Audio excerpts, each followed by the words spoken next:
বাংলাদেশ থেকে হাজার মাইল দূরে দুজন তরুণী হঠাৎ করেই নিখোঁজ হয়ে যায়। একজন জামিল আহমেদ লিমন, 27 বছর বয়সী মেধাবী ছেলে, যে পরিবেশ বিজ্ঞানে পিএইচডি করছিল যুক্তরাষ্ট্রে, এবং আরেকজন নাহিদা সুলতানা বৃষ্টি একই বিশ্ববিদ্যালয়ে কেমিক্যাল ইঞ্জিনিয়ারিং এ পড়াশোনা করছিলেন এবং তিনিও পিএইচডি শিক্ষার্থী ছিলেন।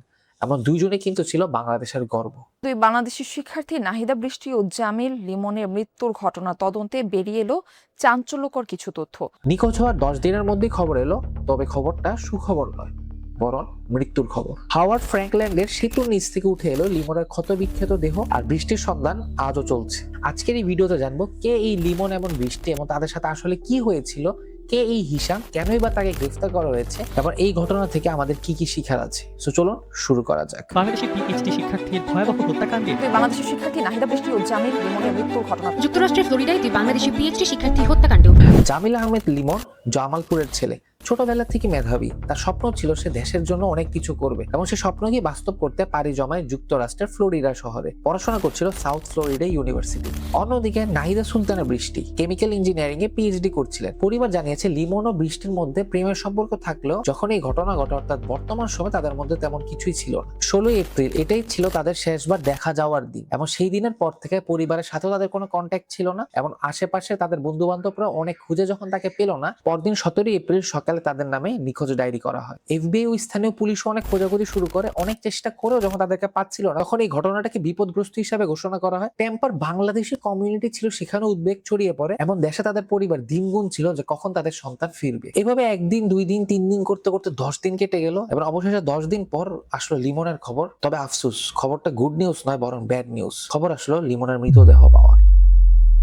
একটু ভাবুন, লিমনের বাবা বাংলাদেশে বসে আছেন, প্রতিদিন ভাবছেন যে কখন তার সন্তানের ফোন আসবে, বা কখন তার সন্তানের খবর আসবে, কখন তার সন্তান তার কাছে ফিরে আসবে। এবং অন্যদিকে বৃষ্টির কথা যদি বলতে যাই, বৃষ্টির পরিবারেরও একই অবস্থা। বৃষ্টির ভাই প্রান্ত সোশ্যাল মিডিয়ায় একটা পোস্ট করলেন, সেই পোস্টে কোনো দীর্ঘ বক্তব্য নেই, শুধু একটাই নিশ্চয়তা যে তার ভোনার নেই। পররাষ্ট্র প্রতিমন্ত্রী বলেছেন তিনি নিজে লিমন এবং বৃষ্টির পরিবারের সাথে দেখা করেন, এবং দেখা করে তাদেরকে সান্ত্বনা দেওয়ার চেষ্টা করেন। তবে সান্ত্বনা দিলে কি তাদের সন্তান ফিরে আসবে? এই দুইটা পরিবার কিন্তু বলতে গেলে পুরোপুরি ভেঙে পড়েছে। যেখানে তাদের স্বপ্ন ছিল তাদের ছেলে এবং মেয়ে বিদেশে গিয়ে উচ্চশিক্ষায় শিক্ষিত হবে, সেখানে আজকে তাদের এই স্বপ্ন সেতুর নিচে চাপা পড়েছে।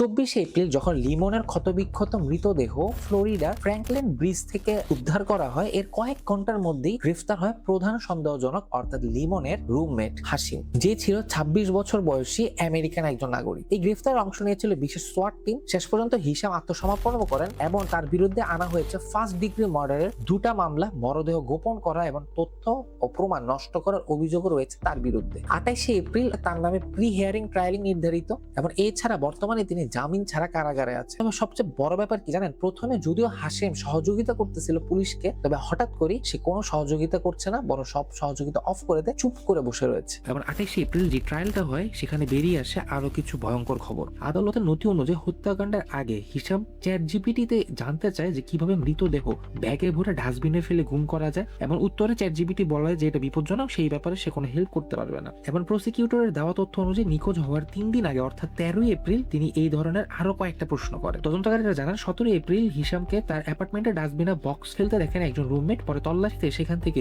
লিমনের আইডি ও ক্রেডিট কার্ড উদ্ধার করা হয়। এছাড়া একটা টি শার্টে লিমনের এবং হিসামের সে বাড়িতে কিচেন ম্যাটে বৃষ্টির ডিএনএও পাওয়া যায়, এবং সেখান থেকে কল্পনা করা হচ্ছে হয়তো হিসামের ফ্ল্যাটেই দুজন, অর্থাৎ লিমন এবং বৃষ্টিকে হত্যা করা হয়। এদিকে লাশ পাওয়া গেল, কিন্তু বৃষ্টির লাশ পাওয়া যাচ্ছিল না। অবশেষে অনেক তদন্তের পর জলাশয়ের ভেতর একটি কালো পলিথিনের মধ্যে অর্ধগলিত অবস্থায় কিছু অংশ দেহের পাওয়া যায়, এবং সেই মৃতদেহের যখন পরীক্ষা নিরীক্ষা করা হয় তখন জানা যায় যে এটা বৃষ্টির মৃতদেহ। এ থেকে সহজে বুঝতে পারছেন হয়তোবা যে কি ভয়ঙ্কর ভাবে তাদেরকে হত্যা করা হয়েছিল। এখন প্রশ্ন হলো, হিসাম এটা কেনই বা করলো? এরপর গভীর অনুসন্ধানের পর, দীর্ঘ জিজ্ঞাসাবাদের পর হিসাম বলতে বাধ্য হয় যে কি কারণে সে লিমন এবং বৃষ্টিকে হত্যা করেছে। এবং আপনি যদি লিমন এবং বৃষ্টিকে হত্যার কারণটা জানেন, তাহলে আপনি আপনার মুখের ভাষা পর্যন্ত হারিয়ে ফেলবেন। কারণ কি, তাকে যখন জিজ্ঞাসাবাদ করা হয় যে কেন সে লিমন ও বৃষ্টিকে হত্যা করেছিল, হিসাম বলে যে কি সে নাকি লিমন এবং বৃষ্টির সুখ সহ্য করতে পারছিল না, অর্থাৎ তারা যে সুখে আছে সেটা এটা মেনে নিতে পারছিল না, এবং এটাই মূলত একটা কারণ ছিল লিমন এবং বৃষ্টিকে হত্যা করার। জাস্ট আপনি চিন্তা করে দেখেন, আপনি কারো ক্ষতি করেন না, আপনি আপনার মানুষদের সাথে খুব সুখে শান্তিতে আছেন,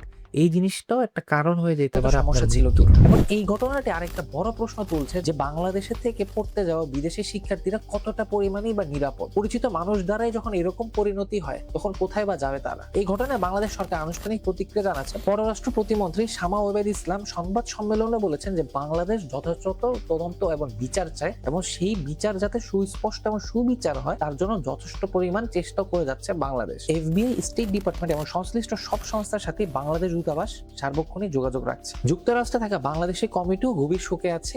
সোশ্যাল মিডিয়া চলছে ব্যাপক পরিমাণে প্রতিবাদ ও আন্দোলনের ঝড় যে এই দুই শিক্ষার্থীর প্রাণ কিন্তু আর ফিরবে। লিমন এবং বৃষ্টি দুজনে গিয়েছিল স্বপ্ন নিয়ে উচ্চশিক্ষায় শিক্ষিত হওয়ার জন্য। সেখানে উচ্চশিক্ষায় শিক্ষিত হওয়ার পর হয়তোবা তাদের আরো বড় ধরনের স্বপ্ন ছিল, যা দুঃখের হলো সত্য, যার পূরণ হবে না। এখন শুধু একটাই দাবি যে ন্যায় বিচার, হিসামের যেন সর্বোচ্চ শাস্তি হয় যদি সেই খুনি হয়ে থাকে। লিমন ও বৃষ্টির পরিবার যাতে একটু হলেও শান্তি পায়। এবং আমি মনে করি যারা আমার এই ভিডিও দেখছেন আপনারাও চান যে লিমন এবং বৃষ্টির যাতে ন্যায় বিচারটা হয় এবং হিসামে যাতে সর্বোচ্চ শাস্তি হয়। তো অবশ্যই কমেন্ট করে জানাবেন আপনাদের এটা নিয়ে যদি কোনো মতামত থাকে, এবং অবশ্যই এই ভিডিওটাকে শেয়ার করবেন যাতে আপনার আশেপাশের মানুষও জানতে পারে এই ঘটনাটা এবং প্রতিবাদ যাতে গড়ে তুলতে পারে। এবং অবশ্যই আমার এই চ্যানেলটাকে সাবস্ক্রাইব করবেন যাতে করে পরবর্তীতে আপনার সাথে আমি আবার নতুন ভিডিওর মাধ্যমে দেখা করতে পারি। তো দেখা হচ্ছে পরবর্তী কোন একটা ভিডিওতে।